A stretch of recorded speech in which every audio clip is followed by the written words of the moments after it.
Hello, I'm back already. All right, let's go. So here, this part, so the last, not the last video, but the video before that, I talked about the contribution that Jack Aaron made. I mean, he's made a ton of contributions, especially recently, but it was the one specifically to the problem I was talking about.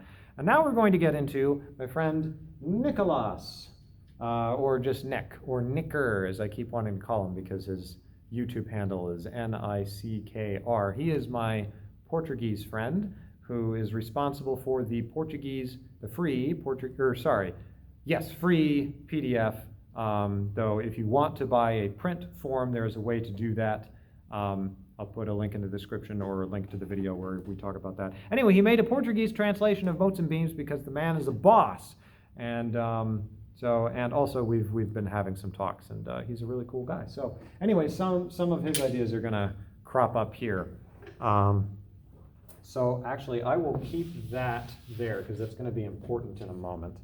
I can erase this part of it though. So this is the lineup, right? So yeah, this will be fine. I'll just move over here. So what we do is in Motes and Beams, where I moved from this is you have the 8 functions, and you can link up those functions in the following way. You can have extroverted denotative functions, and those would be SE and TE, right? And then you have the opposite of those, introverted connotative functions, IC. And those would be NI and FI, introverted connotative. And these are the function axes, because these are the perceiving ones and these are the judging ones. Cool. So we've done that. And then the thing that you notice is that up here, extroversion and denotation are in the same column. They are the same, well, actually, I'll go ahead and fem, masculine, archetypally speaking in terms of the symbols that we find recurring in human history and human thought again and again and again, whether we like it or not. So extroversion, denotation, those go together, and they are both in the extroverted. Actually, we'll go ahead and do haha, like that. Maybe that's going too far, but that's fine for now. And down here we have, they are both masculine. So we have this lovely opposition going on. And because they are aligned in this way, I referred to it as, these are the natural axes. A word that I think I might prefer to use now because natural has maybe too many too much value attached to it, would be they are simply aligned. They're lined up with their thing over here. Cool. Then what you do is, this is only 2, or rather 4 of the 8 functions. What happens if you swap them? So you have extroverted, yeah, you can see that, extroverted connotative versus introverted denotative, which are not in the same. We're swapping, we're crossing the streams.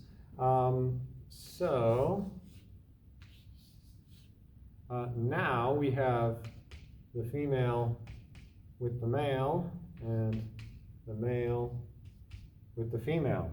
How risque. We're gonna be NE and FE, and down here we have SI and TI. And this is the perceiving, and this is the judging. Excuse me. So this one I called unnatural or unaligned. I'm going to grab another piece of chalk. This will do. Cool. Whoosh. And whoosh. Okay. That's all pretty cool. What I then did was I said, so these ones, which are natural, I see an interesting connection in the way that they operate, and I referred to that as they are contextual. Which you can read the book to find out why exactly I said that, because there is reasoning for it in the way that these interact with each other and manifest. So I referred to them as contextual, and then it was after I made that connection where I linked this up archetypally with the masculine, so that's why I kept making that connection. I did this a little bit out of order here. Over here, universal, which, by the way, I originally came up with these ideas from some discussions with John Barnes. Because, I don't know, I feel it's almost self-serving. It's like I feel like I'm even cooler if I can reference who gave me which idea. I feel like, haha, you see I'm magnanimous. So if you think I'm being selfless, I'm actually subterfuging. That's not a word, I'm sorry. Contextual universal, yes. So this is motes and beams. However, this is only working with denotation and connotation on that axis. What happens when we add in the involved and detached from before? Well, as we have decided since the last video that we're going to think of it in with the almost in kind of quantum mechanical terms. That's a weird way to put it, but I've been doing a lot with quantum mechanics, so it's what's in my mind. Where we're going to now flip our perspective and we're going to exclude one axis in order to focus on the other. Namely, we're going to exclude the denotation connotation in order to focus on the involved detached. And when we do that, we get a slightly different arrangement. We get, what's the best way of doing this? In fact, it would make more sense if I could put it down here, but I don't really have room. Actually, no, I think I do have room. Let's do that. We'll do it that way. So, because we still have the aligned, right? But now what the aligned is slightly different, which is interesting. So we're going to start with extroversion. But what links up with extroversion, what aligns with extroversion now, is involvement, which I'll symbolize with V. So once again, these are what I've referred to as the feminine. For archetypal, it's just easier to have a word to refer to them. And down here, we have introverted. Yeah, you can see that. You should be able to. Introverted, detached. And those are aligned, and I refer to those as masculine. So this is the aligned one. Now, what is extroverted and involved? Extroverted sensation and extroverted feeling. So extroverted sensation, and this is an interesting thing when you do it this way, is that the perceiving axes, very much like how I did it in the previous video, if you noticed, sensation and intuition in those little graphs stayed the same when I switched from using the graph with denotation connotation to the graph using involvement detachment. Sensation and intuition stayed the same. It was only thinking and feeling. The judgment functions was swapped. Same thing here, as we shall see, which is an interesting feature of the system as it seems to be instantiated. Sensation, so introverted intuition is still there, but now we have FETI over in this category. So FETI is under this model more aligned or natural. And if you are perceptive, you'll notice that we're starting to run into some of the asymmetry which kind of caused all of these problems in the first place. We're finding it crop up again in the system. I can't help it. I just keep putting asymmetry into my system because I want everything to be parsimonious. Anyway, let's see, we have over here, we have EH. Those are not aligned. This side, that. This side, that. Introverted, involved. Introverted is that, and then extroverted detached would be MEESI, and then over here would be TESI. Fi. Cool.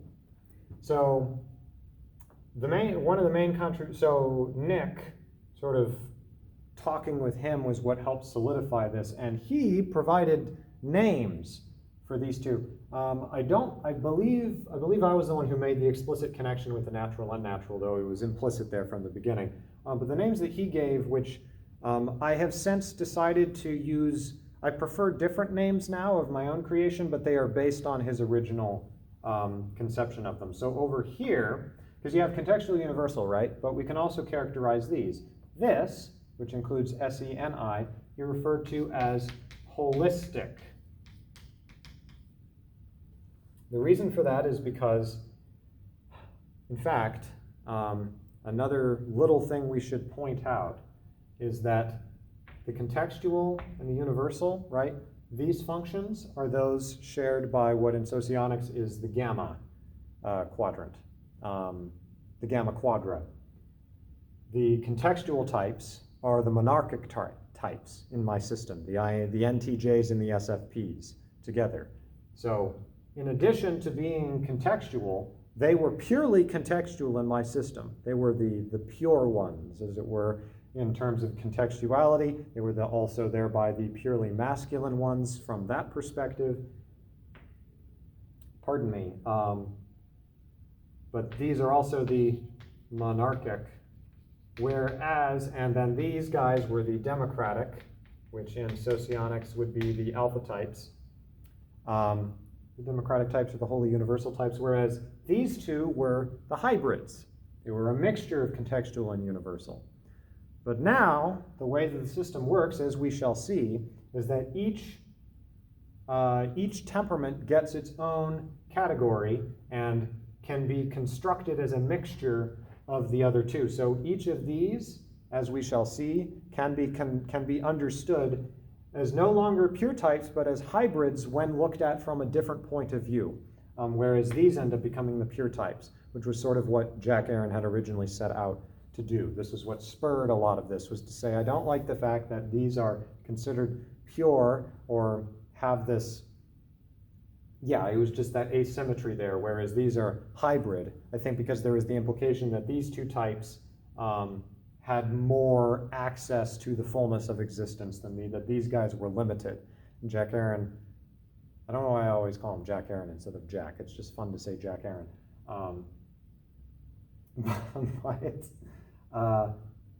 These two, under this new system, nobody is in that boat. It's like the triangular prism. Everybody is equally connected to everybody else, which I actually really like that. I really like that contribution. Pardon me. Anyway, so the reason I bring all of that up is because you'll notice, if you're familiar with the system, that these guys, I don't know if you can see this, but these guys are the theocratic.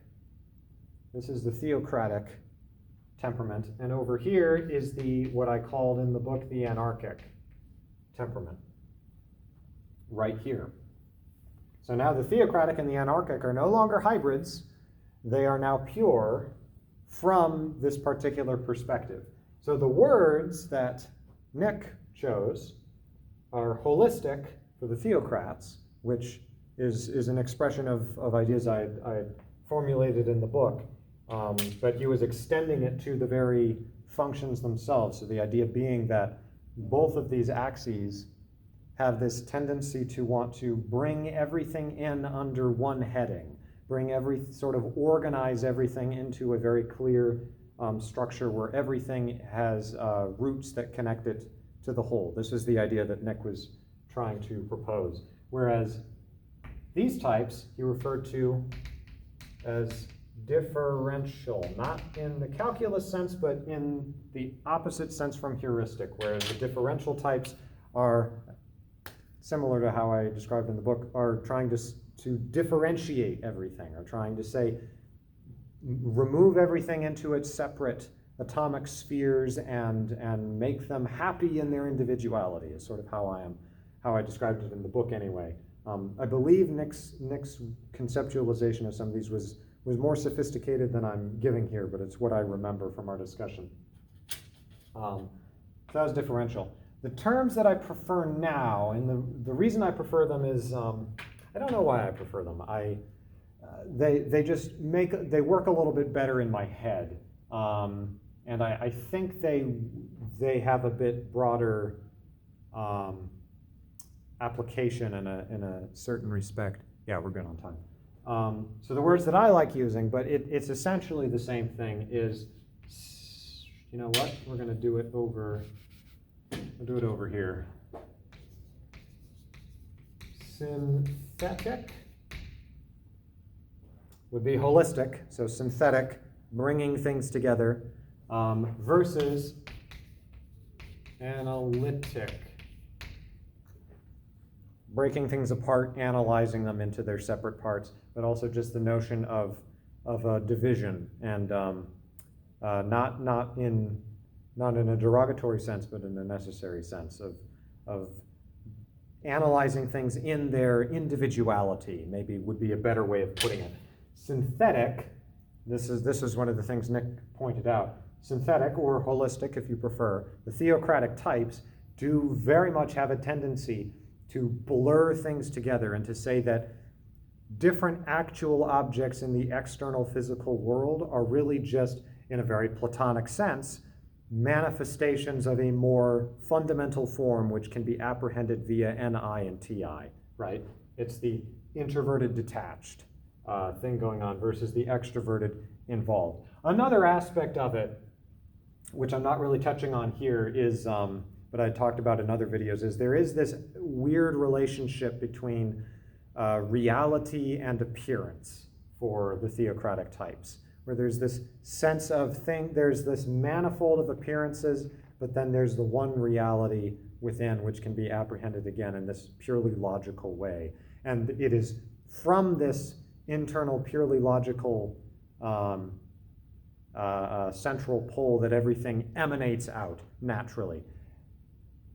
For example, the structure of modes and beams is very much this sort of way. It's very much like this, which is interesting to note. Analytic is the opposite. What analytic tends to do is it will seize upon the individual objects, and it's like, no, I don't want to talk about it as being. By the way, if you watch my Derrida video, you might see some similarities here.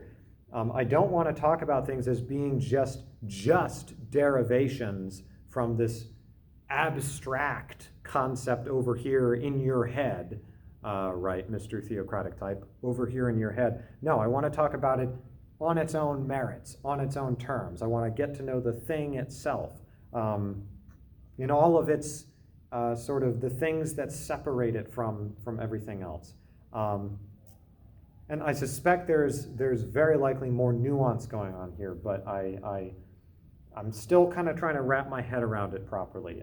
But I suspect that just like how with the theocratic types you have this dichotomy between appearance, SE, and the internal reality for the analytic types, you would have this difference between the, well, what would it be? It would be the extroverted detached. Whatever the thing is out there, the individual object that I have become attached to, that I've invested in. You have that, and then you have, I suppose you would have something like, because it's introverted involvement, so it would be this authenticity of my own relationship to these objects, right? Because the theocratic, the synthetic, what they tend to do, pardon me, hope I don't lose my voice. What the synthetic tend to do is they can have, in a weird way, they have this very warm attachment with the external world, FE, right?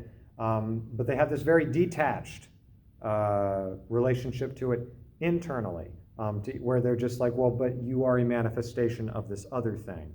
Whereas with the analytic types, it's reversed, where they have this more detached approach to the objects themselves out here, but they have this very warm approach to it in here.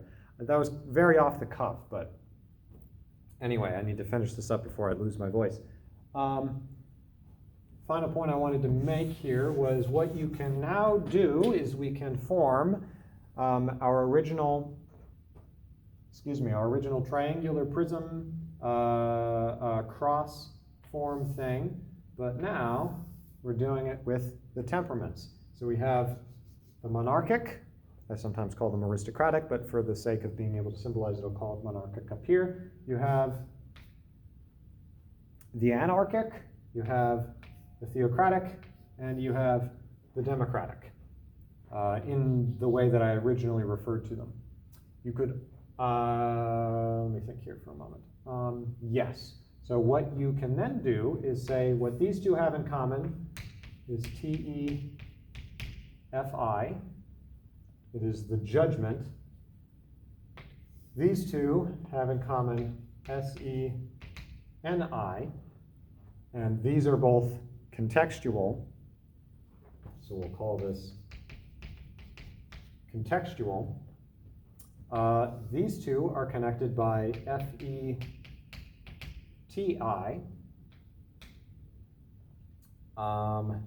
Yes, and therefore FETI and SENI are the synthetic, as I prefer to call them. Yes, they're the synthetic, so we will call this synth for short.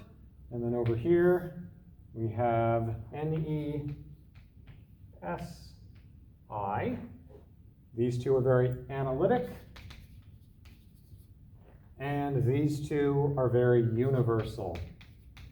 And bada bing, bada boom, we have boom, boom, boom, boom. We have four, and they can be understood as mixtures of each other. Very much like Aristotle's four elements, which I wrote an essay on, which I think I will share on this channel now that I am talkative all of a sudden. But yeah, there's some other element of this I wanted to mention.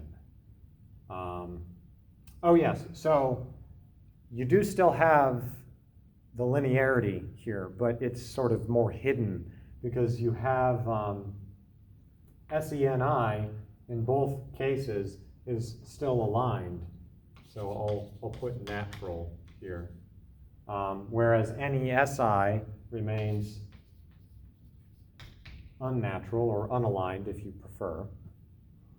And so you kind of still have this axis where these two function types, not the temperaments. The temperaments are equal mixtures, but there is still kind of this extra axis going on here that everybody partakes of in their own way, the temperaments themselves, but the axes, the function axes, these two end up having, I suppose, a privileged position from these ones, which are derivative in the sense of being hybrids. So that's another interesting feature of it. Is there anything else?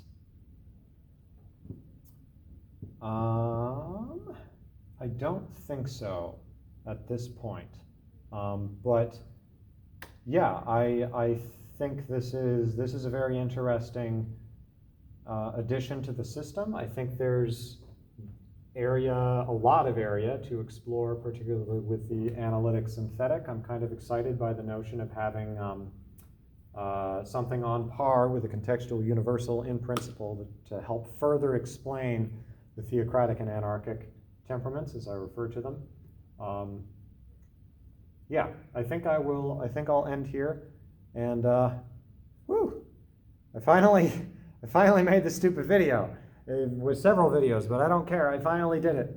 Hooray! We'll see about other videos in the future. Probably I'm kind of happy about the idea of maybe just doing some readings of some of my essays with some commentary, because I do think there's some relevant stuff, either just pure quantum mechanics, but also the Aristotle essay that I did has a lot of relevancy for this, so that might be the one that I do next, but I'm starting to lose, my throat's getting sore, so, not sore, but just raspy, so thanks for being here. Or, well, you're not literally here, you're absent, as it were. But yeah, I will see you all in the next video.